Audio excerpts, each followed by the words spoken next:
Hello दोस्तों, आज 7 जुलाई का द हिंदू आर्टिकल्स का ब्रेनस्टॉर्मिंग करेंगे। तो हम लोग देखेंगे कि आज के न्यूज़पेपर में हम लोग के लिए क्या क्या एग्जाम ओरिएंटेड या एग्जाम के लिए क्या क्या इम्पोर्टेंट आर्टिकल्स हैं, उस पर हम लोग ब्रेनस्टॉर्मिंग करेंगे। इस सेशन का कोई नोट्स नहीं बनाना है, सिर्फ आपको सुनना है। ये आपका सीएपीएफ, एससी और सिविल सर्विस में दोनों में काम आ सकता है। तो चलिए नेक्स्ट पहला देखते हैं article. BRICS nation call stronger tie to curb drug trafficking. तो गुवाहाटी में 2 दिन के ब्रिक्स के heads of anti drugs agency meeting हो रही है, जिसमें इंडिया का पहली बार इस मीटिंग को होस्ट कर रहा है। इंडिया के नारकोटिक्स कंट्रोल ब्यूरो एनसीबी के मुताबिक यूथ में बढ़ता ड्रग अब्यूज इसका बड़ा कारण है।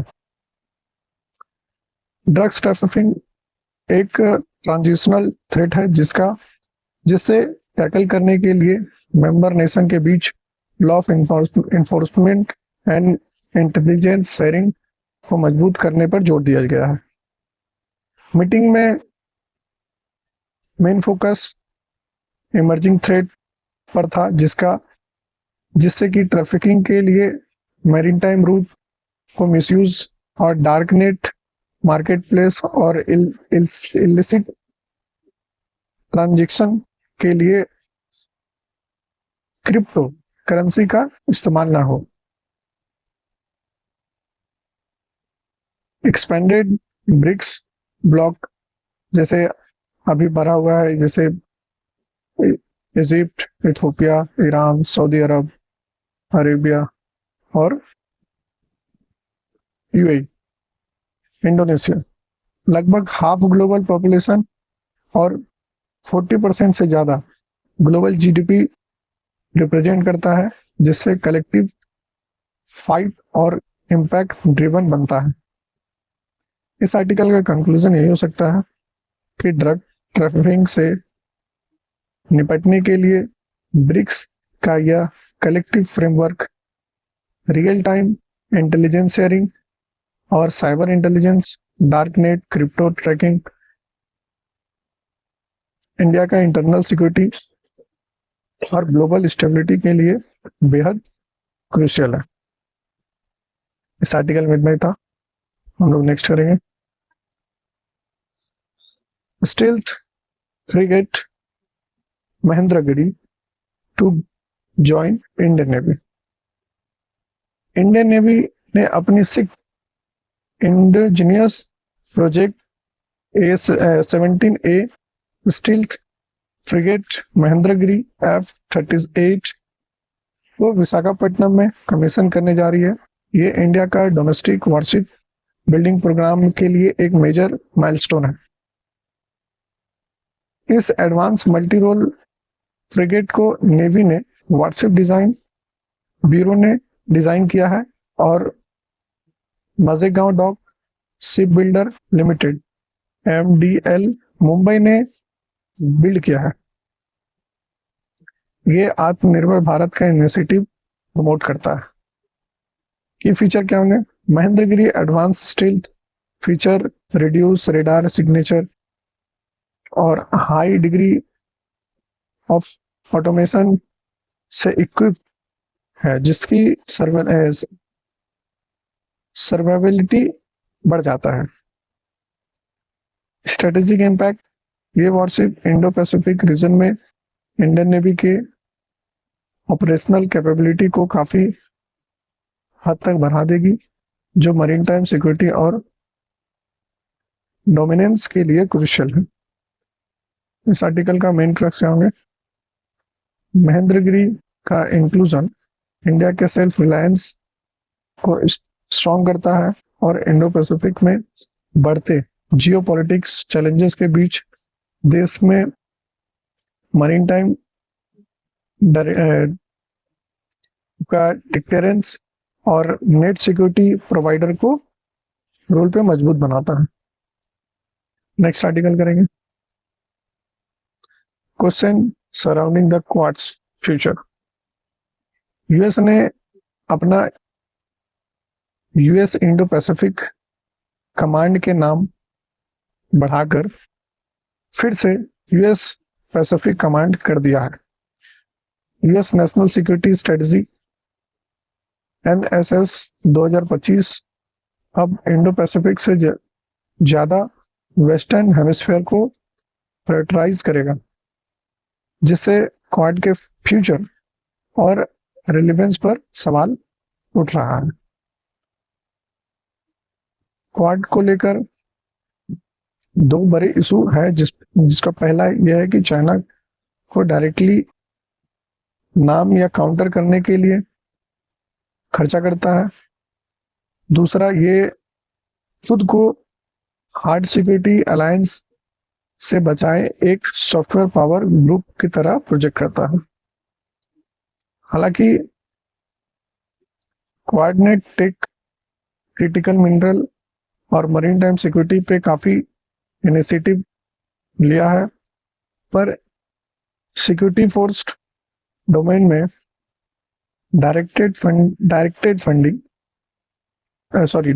फंडिंग और कैपिटल कमिटमेंट पर काफी कमी दिखती है। कंक्लूजन इस आर्टिकल का यही हो सकता है, जिसे क्वाड का फ्यूचर वाशिंगटन के नॉमिनेचर पर नहीं बल्कि बात पर डिपेंड करता है कि मेंबर नेशन इसके सिक्योरिटी हेवी एजेंडा को रियल कैपिटल को कॉन्क्रीट स्ट्रेटेजिक कमिटमेंट से कितना बैक करता है। ये आर्टिकल में इतना ही था। अब हम लोग नेक्स्ट आर्टिकल करेंगे, how the right to walk in the integral to modernity. Supreme court ने फुटपाथ पर सेफ्टी चलने का अधिकार आर्टिकल 19A(d) में फ्रीडम ऑफ मूवमेंट और आर्टिकल 21 जो राइट टू लाइफ है के तहत एक फंडामेंटल राइट्स घोषित किया है। यह रूलिंग पब्लिक पाथवे पर ऑटोमोबाइल के मुकाबले पेडेस्ट्रियल का क्लेम वैलिडेट करता है।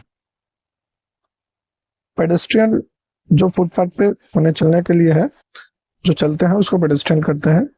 जो पेडेस्ट्रियन को यूजलेस या टैक्स ना देने वाला समझना कैपिटलिस्ट माइंडसेट को दर्शाता है। ये राइट गरीबों और आम जनता के विजिबिलिटी और उनके राइट को प्रोटेक्ट करता है। वॉकिंग इंडिया के पॉलिटिकल इंस्टिक्ट गांधी जी के दांडी मार्च को बोस की दिल्ली चलो और स्पिरिचुअल हिस्ट्री सिद्धार्था नानक चैतन्य के कोर हिस्सा रहा है। चलना सिर्फ एक फिजिकल एक्शन नहीं बल्कि अनरिस्ट्रिक्टेड फ्रीडम और मेंटल कॉन्शियसनेस का सिंबल है, जो ह्यूमन लाइफ का स्पेस और सेल्फ एक्सप्रेशन पर कंट्रोल देता है। ये आर्टिकल, उसका जजमेंट यही हो सकता है। ये जजमेंट सिर्फ अर्बन प्लानिंग ही नहीं बल्कि डेमोक्रेटिक स्पेसेस के इंक्लूसिव रिक्लेमिनेशन और कॉन्स्टिट्यूशनल लिबर्टी, ह्यूमन डिग्निटी को प्रोटेक्ट करने के लिए एक रिवोल्यूशनरी स्टेप है। हम लोग नेक्स्ट आर्टिकल करेंगे, AI governance and a voice for a global south.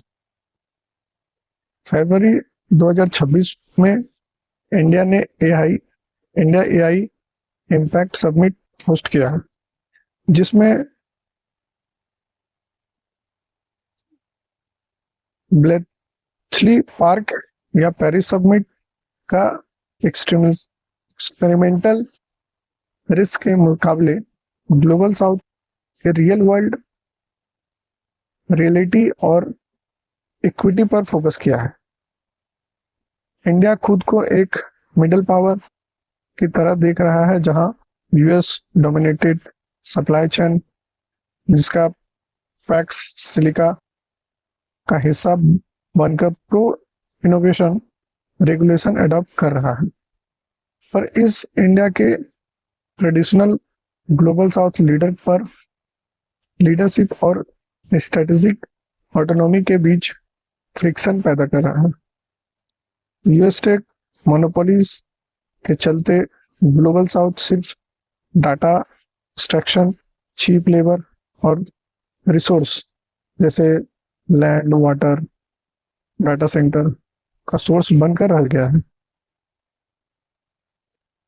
जबकि सारा economic value US big tech को मिलेगा। इंडिया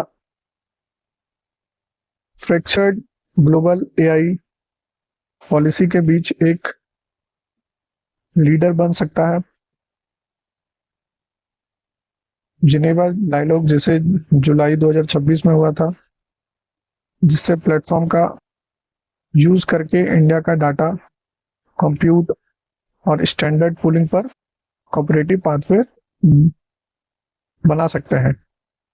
इस आर्टिकल का कंक्लूजन ये होगा, इंडिया को बिग टेक के हेजेमनी को काउंटर करने के लिए ग्लोबल साउथ के local AI ecosystem, consumer protection और स्ट्रेटेजिक ऑटोनॉमी पे बढ़ावा देना चाहिए। इक्विटेबल इंटरनेशनल नॉर्म्स को बढ़ावा देना चाहिए। नेक्स्ट आर्टिकल करेंगे। In India voting can not remain mainly a statutory right. Historically supreme court ने राइट टू वोट को सिर्फ एक स्टैट्यूटरी राइट माना है, ना कि ये फंडामेंटल राइट है। पर हाल में ही एक लैंडमार्क जजमेंट को ने इसको बदल दिया है। तो इवोल्यूशन ऑफ, जैसे आपका एडीआर केस 2002 में हुआ था, इसमें कैंडिडेट के बारे में जानने का अधिकार आर्टिकल 19(1)(a) के तहत फंडामेंटल राइट माना गया है। और एक केस था PULCL केस 2023 में हुआ था, ये नोटा का जजमेंट था, वो आपका 2013 में हुआ था। ने वोटर को फ्रीडम ऑफ एक्सप्रेशन को कॉन्स्टिट्यूशनल प्रोटेक्शन दी है।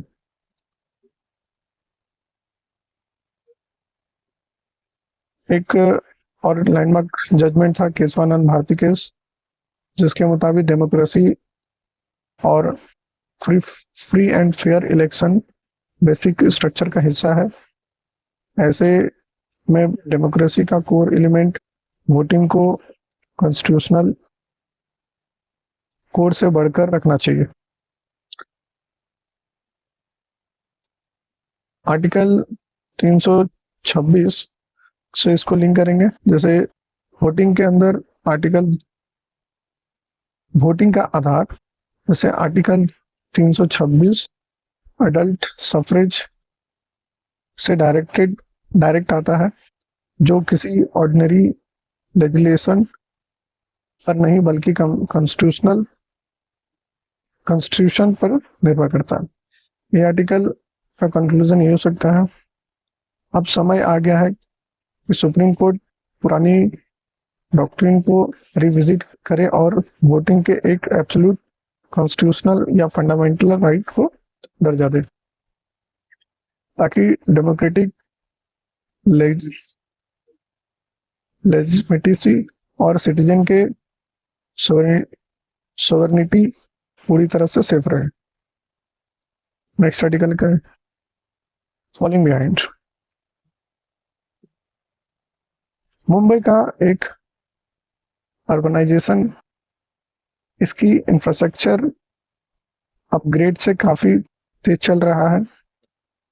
शॉर्ट फर्स्ट में होने वाली हेवी रेनफॉल और हाई टाइड का कारण ड्रेनेज सिस्टम चोक हो रहा है, जिससे cascading failure, rail road blockage जैसे स्ट्रक्चरल कोलैप्स हो रहा है। मुंबई एक पेनिनसुलर स्टेट है जो reclaim land, formal masses and low line area पर बना हुआ है। हजार्ड कंक्रीट स्ट्रक्चर की वजह से वाटर एब्जॉर्प्शन बिल्कुल नहीं होता है और पूरी पानी को रन ऑफ बन जाता है। 2005 में फ्लड आया था, उससे भरा 2005 में फ्लड के बाद शुरू हुआ ब्रीम स्टॉक प्रोजेक्ट अभी भी अधूरा है। पुराने engineer design, climate change and erratic monsoon pattern को समझने में फेल हो रहे हैं। क्राइसिस मैनेजमेंट में split accountability, BMC, IMD, state government, ये लोग कोई रिस्पॉन्सिबिलिटी नहीं लेते अपने आप का। एक बड़ी चुनौती बन रहा है ये, जिससे कोऑर्डिनेशन, स्ट्रक्चर, एक्शन मिस हो रहा है। कंक्लूजन में सिर्फ रिएक्टिव डिजास्टर मैनेजमेंट से काम नहीं चलेगा। Climate resilient engineering, transparent administrative accountability और रिस्क सेंसिटिव अर्बन प्लानिंग को मुंबई का हर साल होने वाली तबाही से बचा सकता है। नेक्स्ट आर्टिकल करेंगे बैड फॉर बोथ। वार को 4 साल से ज्यादा हो चुके हैं। यूक्रेन ने ड्रोन स्ट्राइक से रसिया का ऑयल फैसिलिटी और एनर्जी इंफ्रास्ट्रक्चर को टारगेट करके कॉस्ट बढ़ा दिया है। यूक्रेन रसिया का इकोनॉमिकली हर्ट कर रहा है, पर बैटलफील्ड में टेरिटरी लॉस कर रहा है। रसिया अब 2014 के बाद यूक्रेन की 20% से ज्यादा जमीन कंट्रोल करता है। ड्रोन वॉरफेयर ने रसियन एडवांस को स्लो जरूर किया है, पर स्टॉप नहीं किया है। किसी भी साइट्स के पास अपने ऑब्जेक्टिव अचीव करने के लिए वाइबल मिलिट्री पाथ नहीं बचा हुआ। पुतिन पर डिसिसिव विक्ट्री ना मिलने और डेमोक्रेटिक टेरिटरी पर अटैक होने के प्रेशर है, जबकि यूक्रेन का इकोनॉमी अब पूरी तरह से वेस्टर्न एड पर डिपेंड हो चुका है। इस आर्टिकल में यही कंक्लूजन देंगे हम लोग। ये कॉन्फ्लिक्ट अब एक डेंजरस डेडलॉक में है। दोनों देशों का मिलिट्री पाथ छोड़कर म्यूचुअल कंसेशन और इमीडिएट सीज फायर और नाटो सिक्योरिटी कंसर्न पर सब्सटेंटिव नेगोशिएशन शुरू करने की जरूरत है। तो ये आर्टिकल लास्ट था और हम लोग का आज का जो इम्पोर्टेंट आर्टिकल थे वो खत्म होता है, और रिक्वेस्ट करेंगे कि जरूर टेलीग्राम में जुड़े और वीडियो को लाइक, शेयर एंड सब्सक्राइब करें चैनल को। Thank you so much.